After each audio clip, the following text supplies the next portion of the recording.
Hey everyone, my name is Ben Chaish. I'm a wedding and elopement photographer based in Tacoma, Washington.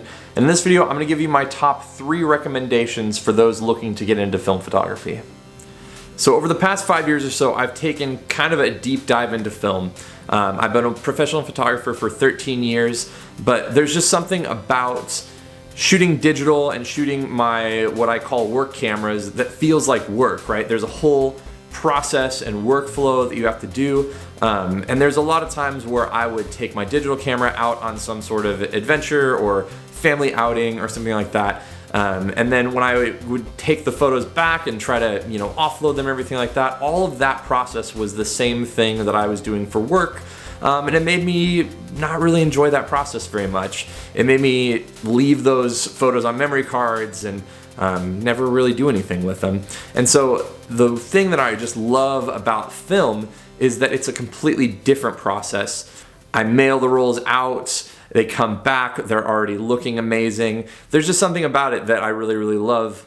And the other thing I love about it is just the idea that as you take the photo, you're not looking at the back of the screen wondering like, hey, did I get this? Because, you took the photo, you have it, that's it. There's a lot of kind of staying in the moments, and especially when I'm traveling or something like that, I'm not downloading the cards as soon as I get back to a hotel and wanting to edit them and all that kind of stuff. It kind of just allows me to live life a little bit more and sort of enjoy the process of photography. So all that to say, I've amassed quite a collection of film cameras, and I've gone through lots of different options and stuff like that in the past few years, and wanted to give you a couple recommendations that I don't often see pop up in these kind of videos.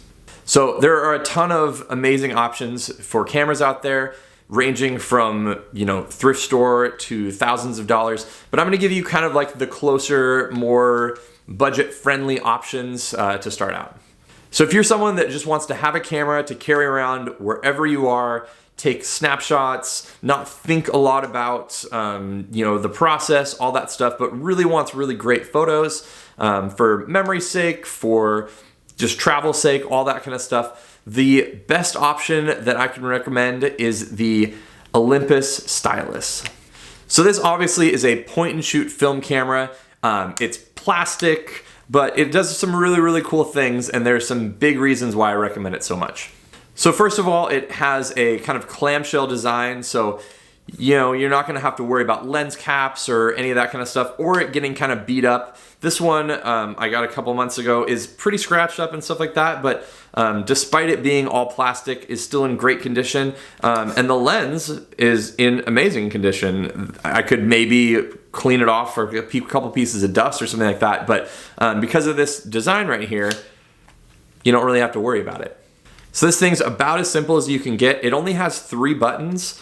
The first of which is a flash on off button. The only annoyance about this is that every time you turn the camera on and off by opening up this little hatch here to pop the lens out, it does reset back to auto. So if you're shooting out during the day or whatever, or you just want it to not turn on or be in a different setting, you're gonna have to change that every single time, which is a bit of an annoyance. But the first 2 modes are both different auto modes, and then you click it twice, it goes to off.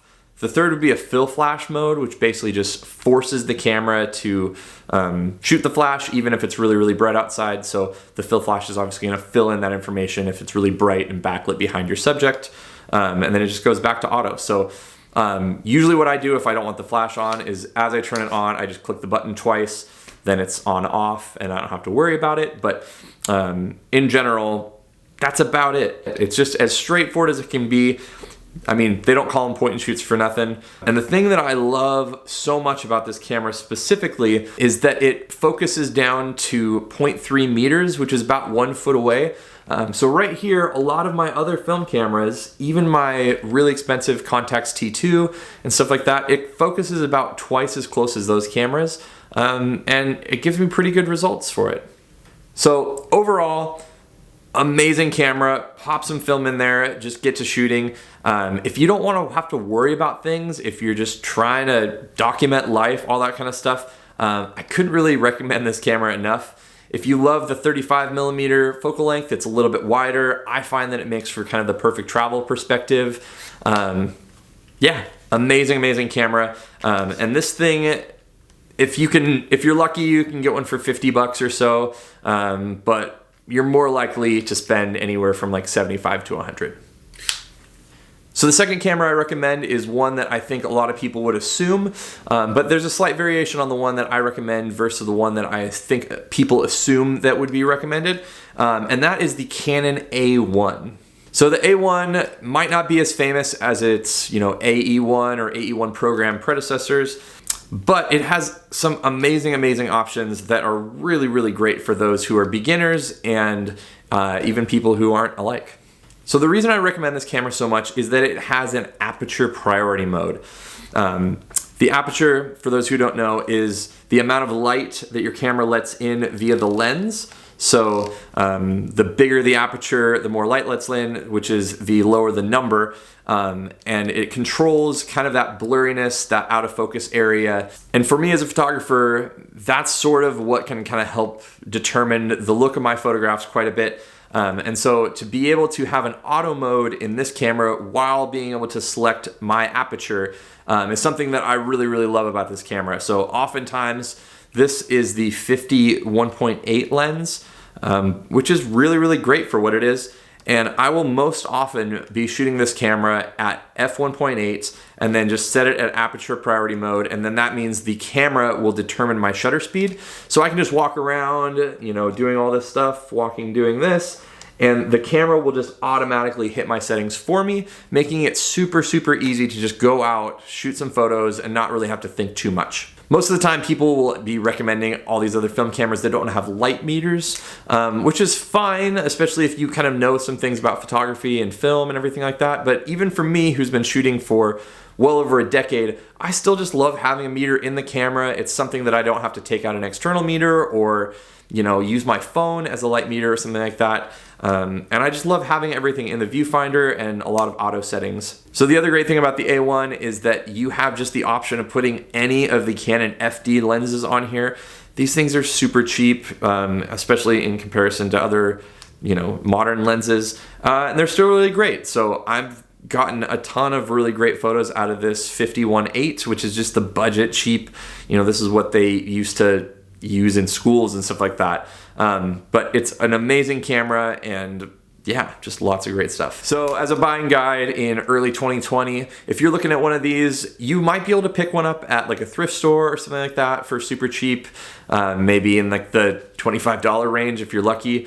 But you can also pick one up for probably under about $100 is what I would most likely assume that these are going for now, which is really great. So you get a camera and a lens, $100, rock and roll.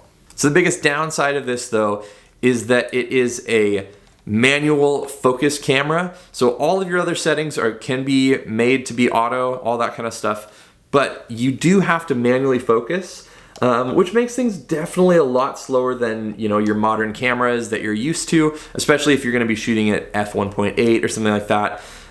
It's definitely not a deal breaker. I personally love manually focusing stuff. I love being in control of all that stuff. But if you're someone who maybe isn't as experienced or whatever, I find that a lot of people miss a lot of focus. It gets them discouraged, and it's one of the things that makes people not necessarily want to keep shooting films. So if that's something that's a deal breaker for you, I have one more option. So the third option is one that I honestly don't really see people recommending, but it's probably the best option, especially for the cost. It is basically any Canon EOS camera. So Canon made a ton of these in the mid-90s through the mid-2000s, and so there are just plenty to be had for incredibly cheap prices. This is the EOS Elan II. So it takes all of Canon's modern lenses. You can buy any EF mount lens, L series, you can put thousands of dollars of glass on this camera and they will work, they will autofocus, they will, work great. So basically cameras like this are gonna give you all sorts of options that those other cameras aren't gonna be able to. The first of which is autofocus. So even on this camera, I picked this up for $12. I bought the lens separately, but I bought the camera itself for 12 bucks, and the battery was almost more than the camera, considering how cheap this was. The Thing about this though is it has multiple autofocus modes. It has plenty of exposure compensation. You have these dials. You have these back wheels, and especially if you are a photographer who already owns a Canon camera of some sort that has EF mount lenses, you can plug your current lenses that are amazing onto something as cheap as like 10 bucks and get amazing results. With film cameras, you know, your sensor is the film, and all this body is doing is making sure that what's going through this lens and hitting the film is going to work. And so you're going to get incredible results depending on what lens you have and what film you have. The body is sort of just the conduit to help you manage that stuff. So this, you know, type of camera has multiple different metering modes. It has multiple different shooting modes. It even has a pop-up flash, which I don't necessarily want to use quite a bit, but you know, if you're out with some friends and you're in a dark environment, you can't change your film speed mid-roll, so what the heck? You got this pop-up flash. That's great, rock and roll. So this camera is not gonna compete with your modern DSLR in terms of focus speed or frames per second or anything like that. But it does have some big advantages. You know, it auto winds the film. You don't have to sit here and crank this. And then it just has autofocus. You can do servo, so that means it'll continuously track. You can do one shot. And I have it all set up where I can, you know, just rock and roll. It's super easy. And again, the thing that determines how good your photos look is the film and the lens you have. So the thing that I would recommend to put alongside this camera, especially if it doesn't already come with the lens, is the new Canon EF 50 1.7 STM lens. This thing is brand new. You can buy it for 100 bucks. But you can often find them on Facebook Marketplace or Craigslist or any of that kind of stuff for around 50 to 75. So you could pair this lens, which is amazing, with this body that I got for 12 bucks, and you could be into this whole setup for as low as like 60 bucks. You're gonna have a camera that has autofocus, that has auto exposure, that has every different mode you could want possible. You have a self timer, you have all this stuff. And honestly, I think the reason that people don't actually buy these is just because it doesn't look nearly as cool as something like this. So all you hipsters out there that want to walk around with a really cool camera around your neck, you're probably not going to buy one of these because it looks kind of janky and kind of 90s.